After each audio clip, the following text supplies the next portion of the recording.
Buongiorno.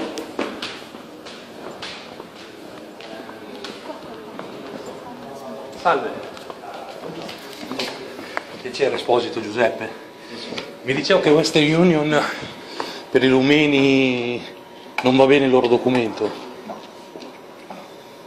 È per noi che serve la carta d'identità italiana, perché io devo censirla nel nostro programma. Ho capito, quindi un rumeno non può fare Western Union. Non da noi, purtroppo. Non da voi. Ho capito. Questo Carlo ce l'hai la carta d'identità? Perché io proprio non ho nella scelta carta d'identità rumena, mi serve un documento italiano. Ho capito. Io mi chiamo Giuseppe Esposito e mi batto per i diritti dei rumeni in Italia, a livello nazionale. Io... Quindi Banca Popolare, Western Union, Unione Europea. No? Perché i rumeni sono Unione Europea. Sì. Non può fare un Western Union, cioè non può mandare soldi a casa. Allora, non prendetela con me perché io sono l'ultimo, sono un operatore, io ti dico come fare l'operazione. Ok. Per cui se devi venire a fare la propaganda da me...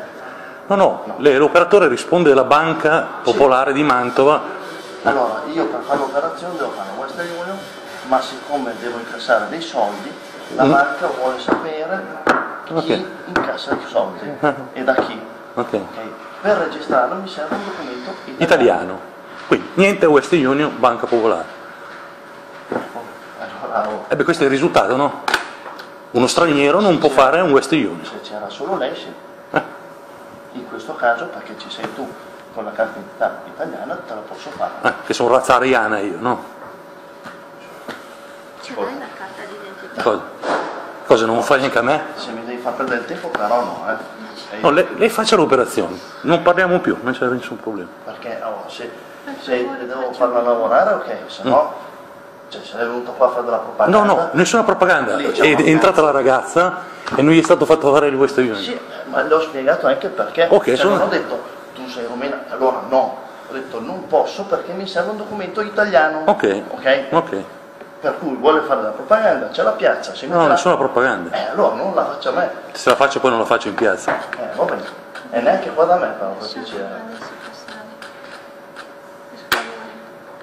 Allora. Ok, fammi fare. Abbiamo detto Romania, euro sono 2,60, no? Sì, esatto. Mi serve il nome del beneficiario. Sì, subito glielo scrivo. Sì, perché Mi dai, per sono favore, scritto in così maniera c'ho un po' di dati. particolare. Intanto procedo, mi serve anche il codice fiscale.